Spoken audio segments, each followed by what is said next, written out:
Oh, hi everyone, and a warm welcome back. What a difference a week makes. Just last week we had heavy snow around here and all the cars were buried, and this week it's like a early spring morning. Lovely sunshine, and it's great to get outside and try and get on with some videos again. Now today's video is actually brought about because Johan from the Faroe Islands, I believe, is going to be changing his lighting stalk and wanted to know how much work is involved. So we've got one stalk for lighting and indicators, and the other one for your washers and wipers. So we're going to look at how to remove those and replace them. Before we get on with that, I just want to mention to remove these, we're going to have to remove the lower section of dashboard, and that's going to involve removing a couple of the lower dashboard switches. Now it's a word of warning more than anything, because in order to remove these switches we're going to have to slip in a plastic trim tool to pry them out. They're held in by these little tiny clips, and when they was new they're no problem at all to get them out. The problem is with everything on these cars now, especially the plastics, it's getting very old and very brittle. There is a possibility that you may well break these little tabs off when you're trying to remove this switch and the one on the other side of the steering column. Just be aware of that possibility. I've also seen them where the plastic actually breaks off the front purely because it's so brittle now. Now that doesn't stop you using the switch. You won't have to dispose of it or replace it, but you will need to hold it in using some sticky tape, double-sided sticky tape or something similar if you break those tabs off. So just be aware of that if you're going to do this job. And as always, we're going to have a quick look at the tools. Not many tools required. A small pair of side cutters are going to be useful. You may well, if no one's messed about with your car previously, you may well have to cut a cable tie or two.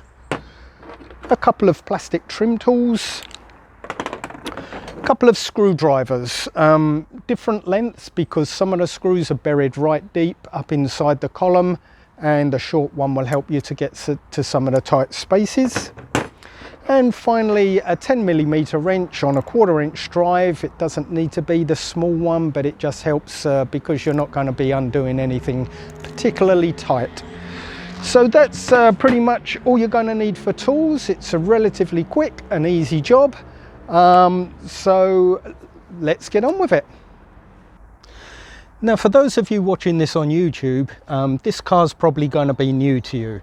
For those of you on my forum, you're going to know this car as Michelle's old car, and poor Michelle had a little knock in it and it's done some structural damage, meaning the car's pretty much a write-off. During the car's lifetime, it's not always been loved and looked after as it should be, and there's a few things on here that perhaps aren't as I would like them. Screws that aren't originals, modifications, etc. Those are to everyone's personal choice. So don't take any notice of the steering wheel, and if we have the wrong screws in place, don't take too much notice of those either. Not a lot I can do about it. I've just had a quick look and noticed this switch is already broken out. As I said to you, when you take these out there is a chance they'll break. So this one's already out. The secret to get the switch out normally is to slip your plastic trim tool underneath. Because the dashboard is foam, it does normally give to get that underneath there, and all you're going to do is slide it in as far as you can, and normally the switches would just pop out. Once they're out, just work it out, undo the connector, and you can put that to one side. On the other side of the steering column, we've got another switch here. Now this one is a bit wider and it has double tabs, so for this I'm going to use two trim tools. I'm going to go in from the top rather than from the bottom, because for some reason the top tends to undo a bit easier on these. And the top did come out lovely. Now I can undo the bottom, and again pull this forward, push in the little tabs on the electrical connector and pull it out. Some cars are going to have 2 connectors there, depends on which model you've got as to what type of switch assembly you're going to have. So that's out the way. Now the reason we needed to take those out is because behind there you've got a 10mm bolt, and the same behind the switch on the other side. Yeah, you can just see it in there. We've also got 2 bolts underneath. There is one just here. I don't know if the camera can get to that. And there's one on the other side. We'll film those when I start undoing them. And then finally, we've got 2 screws. If you pull your hood catch forward, whoops, you have 2 screws up under there. Now for those 2, which we're going to start with, we'll just use a regular screwdriver. I'm going to have to work blind here and feel for the screws and try and get the screwdriver on there blind. I can normally do this.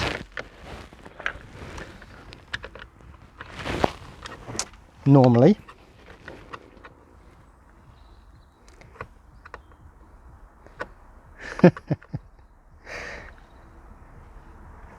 We're back to that live TV thing.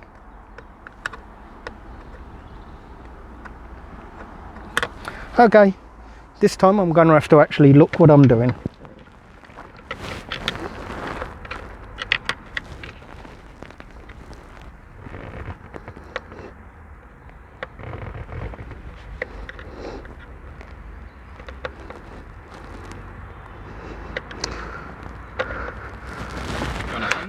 I got the first one. Hey, come on.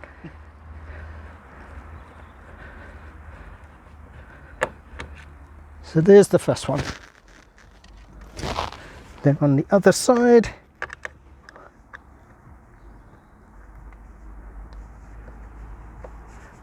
got it.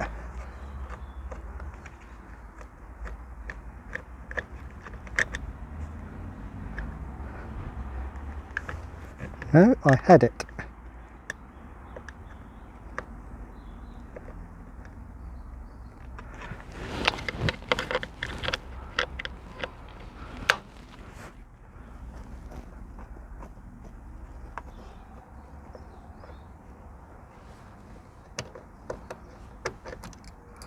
There we go. That's those 2. Now this catch just simply pulls out forward like that. To disconnect it, if you want to disconnect it and take this out the way completely, the plastic on the end of the cable there will slide through, turn it, and then that's completely out the way. Now we move over to the 10mm wrench, find the first bolt just here.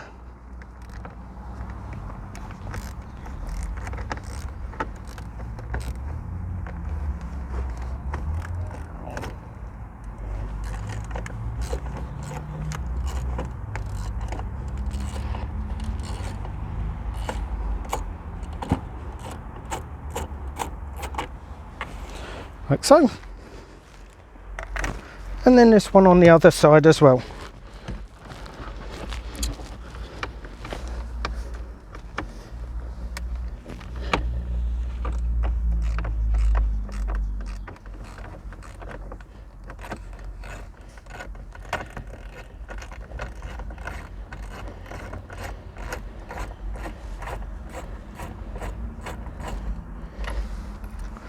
Like so.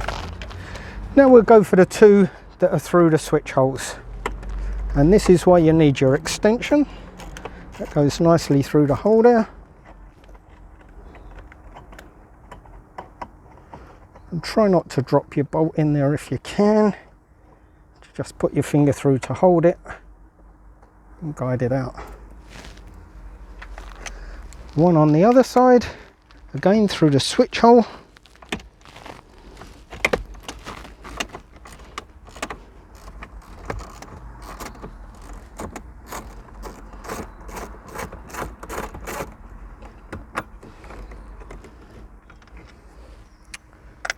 And then from this point we should be able to lift this lower section of dashboard out. Easy peasy.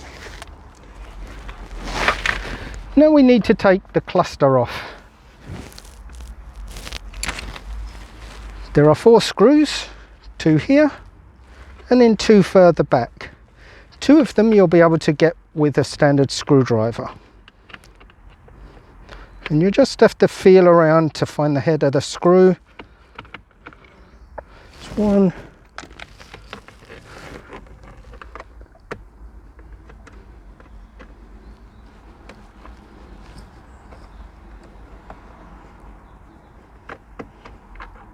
2.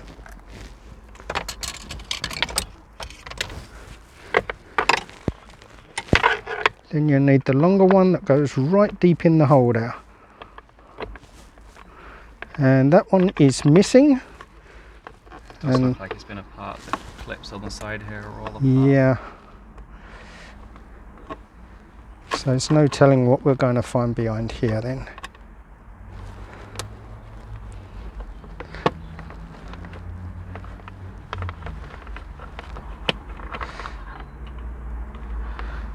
Okay.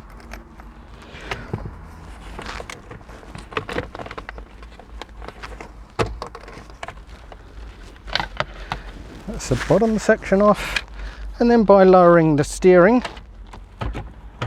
we can get to the top section.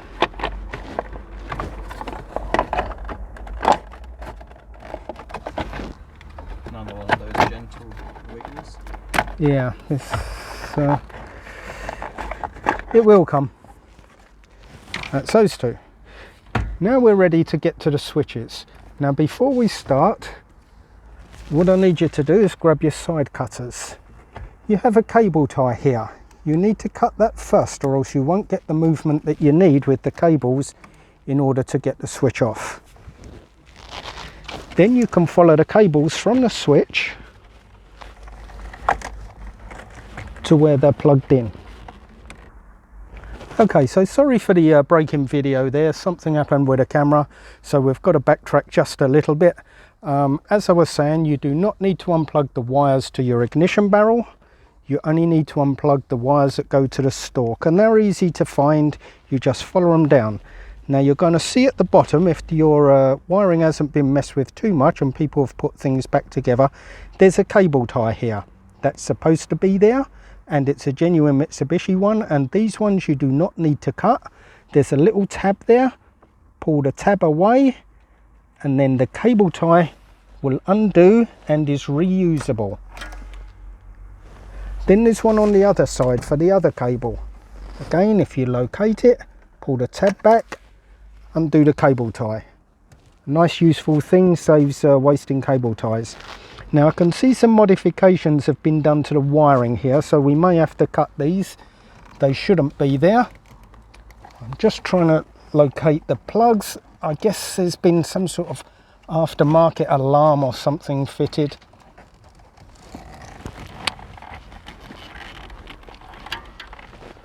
Yeah, this is quite a mess under here, so we've got to try and get all this sorted in order to get the damn plugs out.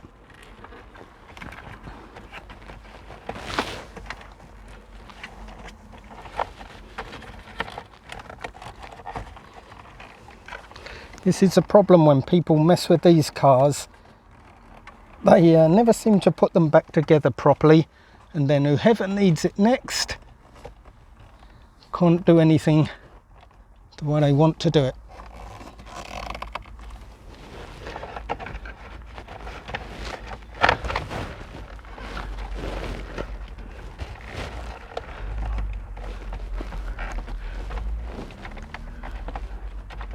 I cannot seem to get to these cable plugs to undo it. I'm going to have to drop some of this heater stuff to get them out. It's a real pity. Okay, so we've got a screw here. Hopefully if we just lower this one part, it will give us enough space. Or maybe it won't. Alright, so we'll go for part 2.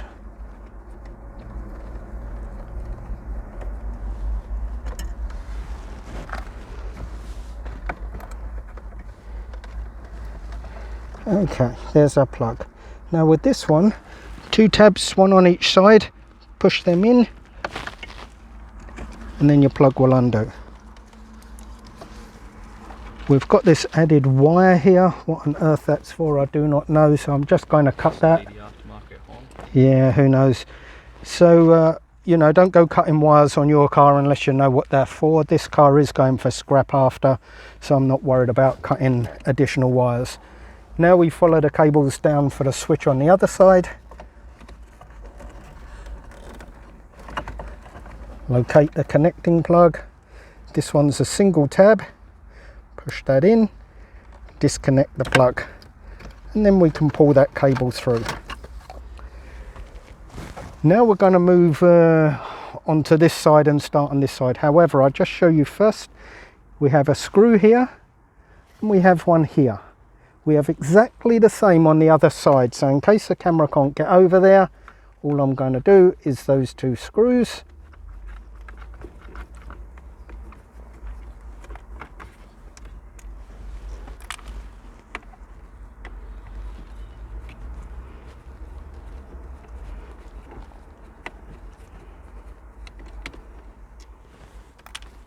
And then this switch simply pulls off. How easy is that? And now the same on this side. Two screws.